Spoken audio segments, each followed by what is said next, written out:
Welcome to Expert Voices by KeyNote Women, where leadership gets reimagined and bold ideas take stage. This season, we're exploring inclusive, forward thinking approaches that are reshaping how we lead. KeyNote Women is a global, volunteer led network of speakers founded in 2017 to bring more diversity to stages around the world. We champion fresh perspectives and real impact in business, in communities, and beyond. Each episode brings you powerful conversations with leaders who are rewriting the rules and redefining what great leadership can be.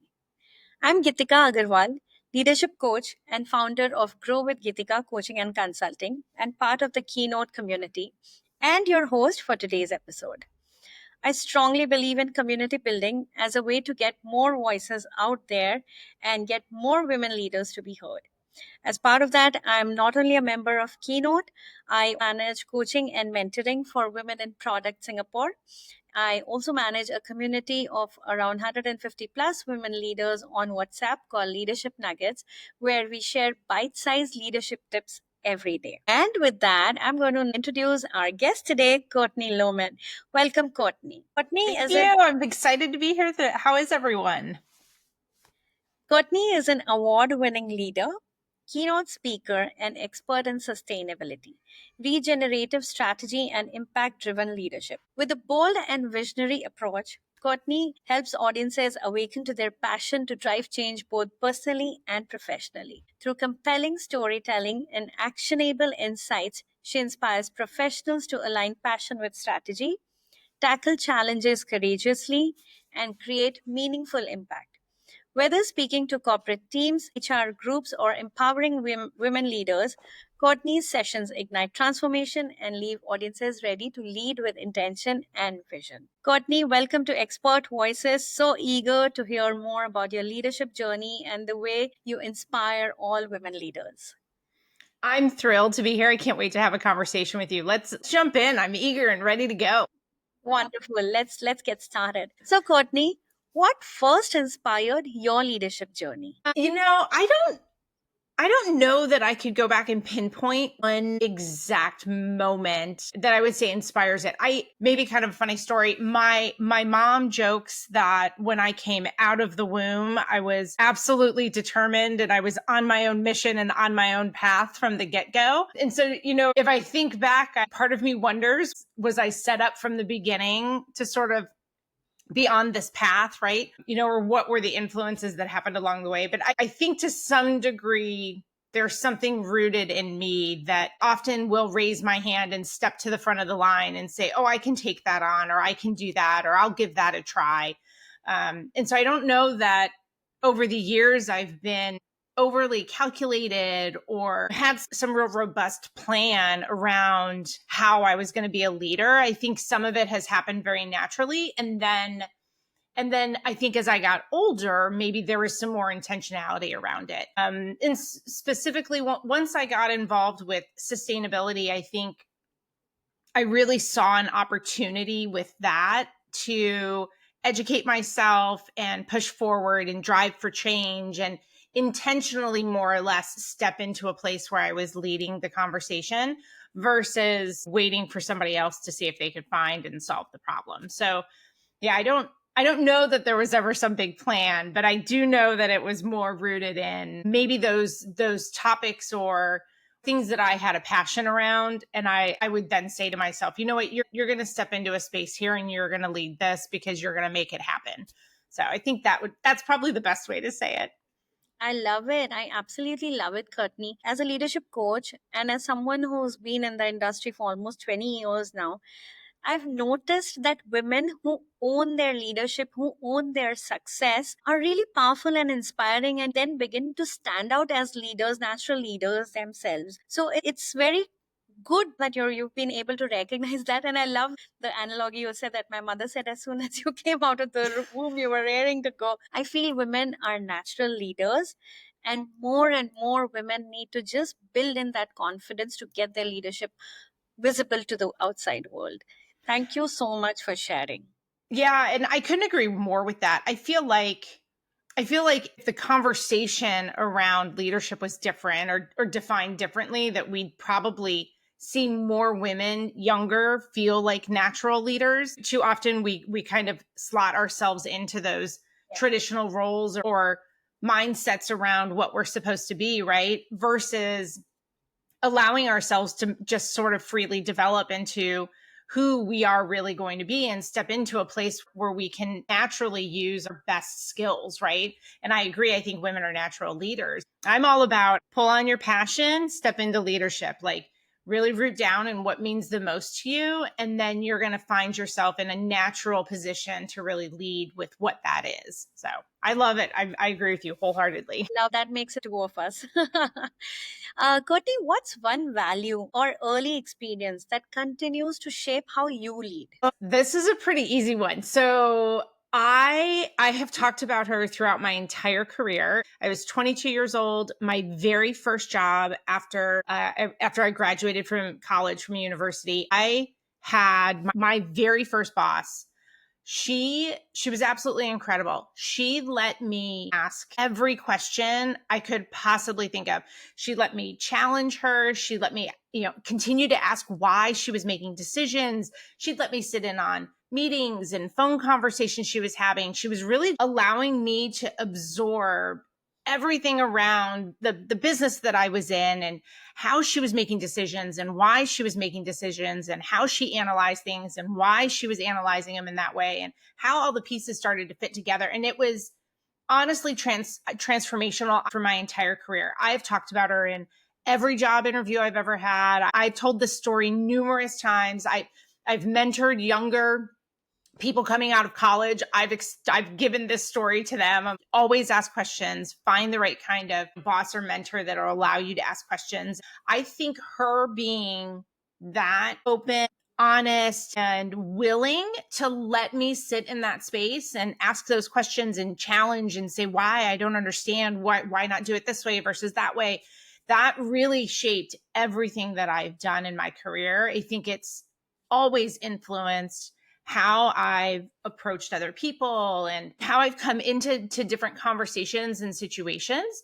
I think I've always carried that with me. So yeah, I really credit it where I am today to her and how she let me be who I needed to be at 22, That's so beautiful, Courtney. I can literally see the admiration that you have for her, and you're literally crediting her for who you are today. I think that's amazing when you see two powerful women allowing each other to just be in their own space and, not be scared that, okay, she's just a young one out of college and, she's going to take my job. So that in itself shows so much self assurance. Oh, completely. Yeah. She was really incredible. At the time, I was like, this is so cool. I agree because those times were very different with managers having more top down hierarchy and very hierarchical, patriarchal also to some extent. So Yep. that's such a pleasant change to hear from you. Thank you again for sharing. Yeah, absolutely. Courtney, the next question I have for you is, how do you lead like a woman? Because nowadays there's a lot of chatter on social media, right? How do you influence like a man? And just a couple of weeks ago, I did a coaching session on the same thing, that a lot of women are asking, how do you influence like a man? Which is kind of strange. When we are born, we see that mothers are the one that are actually leaders of their houses, and then you slowly get into school where usually you see female teachers and female school principals. It's kind of strange, that people would associate influence with man, but I'm very eager to hear your thoughts around that. I think that's an interesting question. I was born in the 1970s. I grew up in a space where we still didn't necessarily have females in places or females in positions where you were looking up to them, whether it be sports or entertainment or things like that, right? And so I took an approach, again, from my carving my own path mindset, right? I kind of took an approach really early on that just because I didn't see a woman in a certain place or position, I never saw that as, well, I can't do that because there's not already a woman there. I never in my life read it that way. I read it in just the opposite. I read it as, almost in sort of a cheeky, well, if a man is there and a man can do it, clearly I can do it. Like, there's no reason why I can't step into whatever that is. And I think that's an interesting, especially in today's day and age, I think that's a really interesting concept around female leadership to keep in mind. And especially in terms of how maybe you influence and how maybe you enter the conversation. I think when I've encountered, and talked with like mentors and whatnot over the years, I think sometimes we as women still are waiting to be invited into those conversations because we don't feel like that's the space where we're supposed to be. And I honestly think that we should all just walk into the room with the confidence to say, I've been here the whole time and I'm going to command the conversation and be a part of it, and not wait for, that invitation or that sense of, well, maybe somebody will ask me my opinion. No, step up to the table, grab the mic, like absolutely voice what it is that you're thinking about. Your perspectives are unique. They're interesting. They should be heard. And so I think that's one concept that I would bring to the table, and really, I wish more women would just embrace that. To me, it's not about influencing like a man at all. It's about influencing through your perspective, through your ideas, through your unique viewpoint and how you're going to approach the situation. Especially if you think about the corporate world and leadership, no one is going to solve the problem. Like, no two people will solve the problem the exact same way. So just because you're sitting in the room and you're not fully aligned with what someone else is saying, it doesn't mean what your idea is bad. Like, your idea could still totally be valid. The right answer is a combination of several ideas in the room.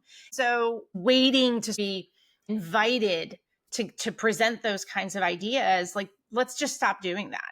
We don't have to talk like a man. We don't have to stand like a man. We don't have to, whatever else it is. I've just never attached to any of that. I think I've always walked into the room and just said, like, no, like, not only am I supposed to be here, but I am here and I'm going to participate, if I feel like I have something valuable to give to the conversation. And so I think we just all need to kind of walk into places with that approach and just influence based on who we are. I think that to me is the most critical. That's so beautifully said. Influence just the way we are. Courtney, I have a question for you. That you said that you were born in the 1970s, right? And from an Asian perspective, that was still a time of rediscovering. Not many women were there in the workforce. And what I notice now is that a lot of women lack that confidence to just speak up and to have that mindset, that the way you said it, right? That I never thought of it as a man who was doing it. I was like, if someone's not doing it, then I want to do it. How do you get that confidence and conviction in your own self? I think you've got to root down into really discovering who you are and what it is that's probably like what it is that means something to you, that's important to you. Maybe rooting some into your passions and what your purpose is, and then knowing that you're well educated on that topic. So let's just take corporate as an example, right? You've gone through school, you've gotten an education, you've maybe worked at a job or two, right? And you're starting to really kind of build your career. You have all of this expert knowledge, unique experiences, you've solved several problems, come up with new solutions, what have you. There's no reason that you can't have the confidence to stand in a room with 15, let's call them male leaders, right? 15 male leaders, and use your voice to say, you know what, gentlemen, I've actually seen this work as a solution. I think we might want to consider some pieces of that would fold in well with what it is that we're trying to do here. I think sometimes we're not like relying on our own knowledge that we know we have, our own passion around, no, I've actually solved this before. I know I can help people get to that next level. I think we kind of still keep all of that inside of us and we don't allow it to just sort of build and come out. And I think we need to tap into that more. We need to be more internally confident that you can walk into the room and just say, I've got this. I have a great solution for us.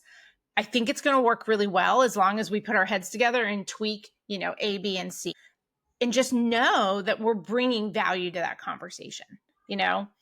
I think a lot of times that's the biggest part, is that I don't know that women think they're bringing value. And I think we have, at this point especially, so much education behind us, so much experience behind us, that there is absolutely no reason that we don't have as much to contribute as the person standing next to us, male, female, what have you, right? So we just need to know internally that that's the case, and trust our knowledge and trust what we've learned, what our experiences have been, that they're going to contribute positively to that conversation. I love it. And I love how you say that we tend to forget the kind of experiences that we've had and the kind of successes that we've had when we were doing those. So that's definitely a great idea, just to keep in mind that I have had success before. I've had these challenges before, and I can do it again. And it doesn't really matter whether I'm a man or a woman. It doesn't matter at all. It's interesting that you brought this up. I don't know if there's any research around, like when women fail, are they less likely to then voice opinions, after that or what have you? I don't know if that's the case, but to me, I don't ever see failure as a bad thing. Failure is not really failure. Failure is just well, we've tried it. It didn't work. We learned from it. Here are the opportunities for us to take these next steps to really find the right solution as we go forward. If we're not failing at something, we're never growing and we're never learning. And so maybe part of it too for women is understanding and leaning into that and saying like, no, it's absolutely fine. I'm allowed to fail. I'm allowed to grow. I'm allowed to build upon this immense structure that I'm building that is me, right? The more that I build it, the more that I try, and the more that I succeed, then, the bigger and greater I become. Oh, the more I succeed, the greater I become. Love it. Absolutely love it. Thank you for sharing, Courtney. As we were talking about, you're from an American culture, and we are here in Asia. I'm from Asia, India, now in Singapore. How does cultural or sector specific context shape how you lead? Okay, so I have spent my entire career in the events, hospitality, and tourism business sector. So, worldwide business, every country has hospitality and tourism, every country has events. And in the US, I don't know what the statistics are necessarily in Asia Pacific or what have you, but in the US, the industry is mostly women. When you look at all the different positions, right? It is mostly women that are working in the industry. However, the top C-suite type roles, CEOs, COs, what have you, are mostly men. And you have this real imbalance. And I think it's been interesting, especially in more recent years, at least in the US, as we've talked more in the US about gender equality and things like that. It's been something that the industry here has had a lot of conversation around. And it's like, I want to say it's like a crazy statistic. It's like 75% of the industry is women, right?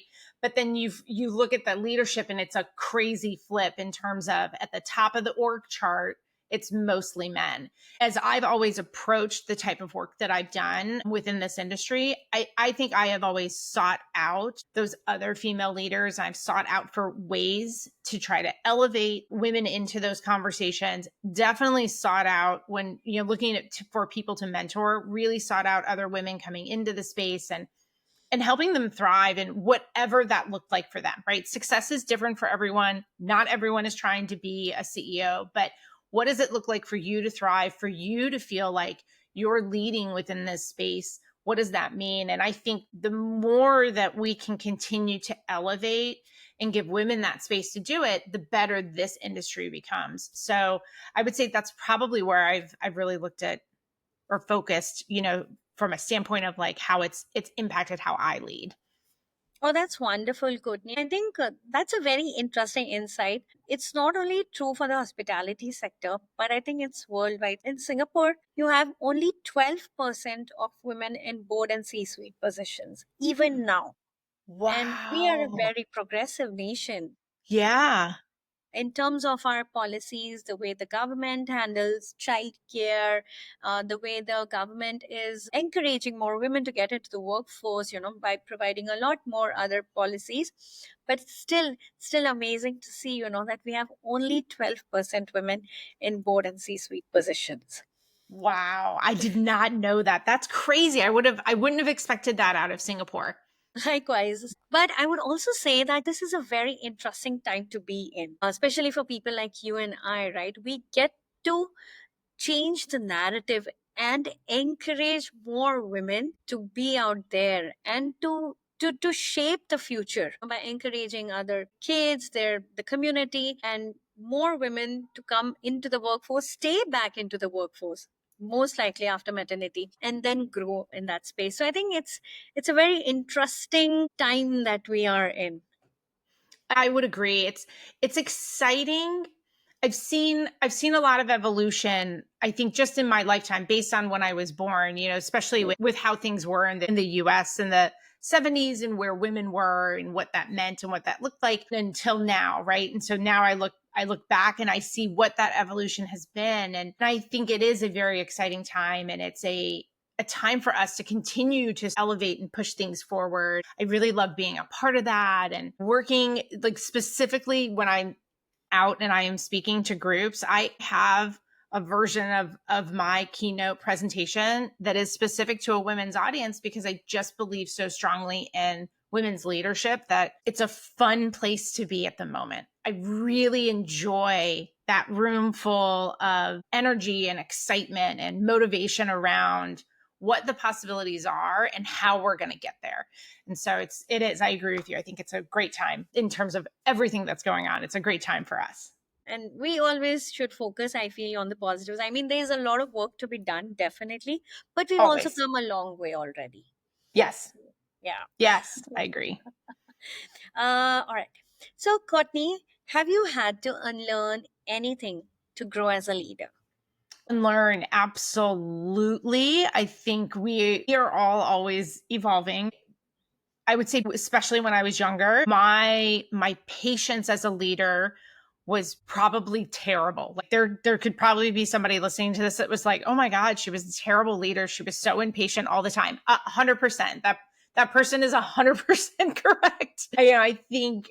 I think I was someone that operated pretty quickly through a lot of my career, and I've always done a pretty good job of seeing the big picture, but also very quickly seeing the nuanced approach and nuanced ways that we needed, or things we needed to accomplish to get there. And so I didn't always offer a lot of patience for others because I learned through my career that there's more than one way to get things done, right? Like, when you're younger, you're like, no, this is going to be the easiest thing. We're just going to drive forward and make it happen. And so with time and maturity and more experience, you start to understand there's multiple ways that we can do things. There's a plethora of paths that we can take. And you have to allow, like, I think to be a really good leader, you have to allow every individual to solve those problems, to find the right path to the solution. And it's okay. Like, you can take multiple paths and still bring that team all together and get to the place that you need to get to. But I definitely didn't see that early on in my leadership career. So I think that was something I worked on, and I started to recognize more and more. And then I became a very different, at least I think I did. I became a very different leader because of it. It was more conversation. It was more voices at the table. It was more, well, how do you think we should tackle this? What do you see as the right solution? And asking those kind of leading questions versus coming to the table and saying, okay, I've totally figured it out. Here's how we're going to go forward, right? Here's everybody's tests. So, yeah, I think patience and maturity are probably on your side as you continue to grow and evolve as a leader. Courtney, I love what you said. But what I loved even more is the way you admitted to where you thought at that time you were terrible, but you're not berating yourself about it. Okay, it's totally fine. And I learned, I grew, I matured, and there was experience. And to all the listeners out there, I would say that actually this is what truly makes you shine as a leader, where you're not ruminating over your mistakes and being so harsh to yourself, which a lot of women leaders tend to do. They will forget their wins, but will keep moping over their losses. I would say Yeah. that Courtney is literally like walking the talk by saying, that okay, it's okay, mistakes are made. And these are points of learning, and we learn and we grow, and then we adapt and move ahead, Yeah. right? Yeah. That's really beautiful. Thank you so much, Courtney. Really, that is one thing that truly stood out for me. Oh, thank you. All right. On that note, what would you say to a young woman who's breaking out of her mold to create impact? Okay. So what I think it would be interesting to hear your perspective on this too, given, like we sit on opposite sides of the globe, right? I think that too often women are told that there's an expectation when they come into their work, right? That when you come into work, there are certain things that you need to leave at home. There are certain aspects, kind of back to our conversation around like men, how do men influence? It's kind of like how do men behave? And so there's this expectation that, you know, you can't be emotional or you can't be too forceful or you can't be this or you can't be that. And I think what has happened is that through the evolution of women being in the workforce in the last several decades is that we have sort of checked certain things at the door and we don't bring parts of ourselves into our work, right? That time is done. I think we have to completely reverse course on that because women just innately operate differently, right? We look at the world, our perspectives and how we handle things, they're just different. It's not bad, it's just different. And so one of the things that I really talk about is that we have to, as individuals, bring our passion into our work with us. If we aren't identifying our passion and bringing it into our work, then we've already set ourselves backwards, right? We already are not fully engaged in what it is that we're doing. And then that is going to hold us back from getting to wherever it is that we want to go. And so I got into events and I loved events and I was having a great time and, all these things were happening. And it really wasn't until 2014 when I actually merged things together for myself. I was ready to leave the event world because I wasn't able to focus on some of my personal passions. I'm really passionate around environmental sustainability and social impact. And I had traveled the world and been to all these places. I'm like, the world is this amazing, wonderful place that everyone should experience. Like we have to do whatever we can to conserve it and make sure that it thrives for generations to come. And then I arrived back in the US for the events industry and we just have massive amounts of waste everywhere and nobody is caring or concerned about what's going on. I couldn't make those two things fit in my mind. I thought I was going to have to walk away in order to contribute to something that meant more to me than planning an event, until I realized there was an entire movement in the industry around making events sustainable. And so then I thought, oh, now I can get into this space and I can bring my love for sustainability into the work that I really enjoy. And I can start to blend those things together. And everything changed in my career. Everything. I mean, the trajectory that I took, my motivation, how I showed up at work. I had more excitement again and I'd be enthusiastic about different topics and my perspectives on things changed. And I started to contribute to conversations differently. And then really that sense of that natural leadership, sort of what we talked about at the very beginning. I didn't necessarily set out for that, but those natural things around leadership, they start to stack up because you are just so passionate about what it is then that you're doing. And I think that's been for women especially, that's been our biggest miss. We have left that passion outside the door and we come in and we just kind of robotically go through and tell ourselves, we're like, no, I love my job. It's so amazing, right? But we're like kind of robotic because we don't have all of us in that space. And so to any young woman out there that's going into her career, don't short yourself there. Don't. Figure out what that passion is. And not everything that you're passionate about is going to fit specifically in with your work, but there's enough. We're all passionate about a variety of things. There are enough things that we can usually bring at least one of our real true passions into the work that we're doing and start to find ways to allow it to align with purpose and really push and innovate and go forward. And I think I've seen it many times. I think that allows women to innovate more, to shine more, to then lead more and really participate in the conversation. So that's my number one at the top of the list. It's beautiful, Courtney. You're so right that women have been forced to leave things out at the door. Yeah. And I see one very big difference now, especially between generations, right? Like millennials and Gen X in the workforce versus Gen Z that is now beginning to enter the workforce. I feel that Gen Z is a lot more courageous in owning their voices and voicing out their opinions as opposed to us millennials and Gen X.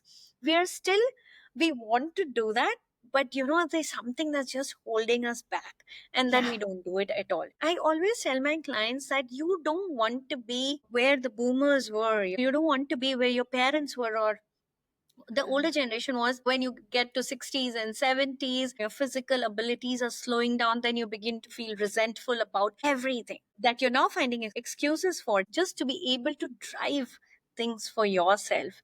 So Yeah. own yourself and show up. Yeah. And when you do that, as you rightly said, that there's more innovation and creativity. When you know what your boundaries are, but you're still so driven about your passion, you will figure out a way to get things done. Oh, absolutely. Because there's when you root into that, suddenly it's like the creativity part of your Yeah. brain, right? There's this light bulb moment that goes off, and Yeah. you start to see new ways to approach what it is that you're doing. It's almost like you have a superpower that Yeah. nobody else has. Yeah. Yeah. It's I really totally it's agree. your perspective. Yes. But it's amazing when you allow it to unleash. I will say this. Here's the warning label, right? Once you let it unleash, you can't put it back in the box. Yeah. So enjoy it. Ride that wave for as long as it's there. I love it. Absolutely love it, Courtney. Courtney, if you could redesign leadership for the next generation, what would you keep, change, and leave behind? Redesign leadership. I think how we look at the definition of the word, to me, I think that's probably what we need to change. I agree with you on some of the generational movement. I think our younger generation is closer to there, than where we are as Gen X and millennial. I really think the idea is that you're a leader if you're a CEO. You're a leader if you sit in the C-suite. You're a leader if you're a director. And then you spend all this time in your career, and it's like this unspoken rule that if you're 3 years into your career, well, you're not allowed to be a leader. That doesn't apply to you, right? And it all has to do with this org chart companies and how we've determined what a leader is. When you really look up the definition of leadership, it means the ability to bring a vision to fruition.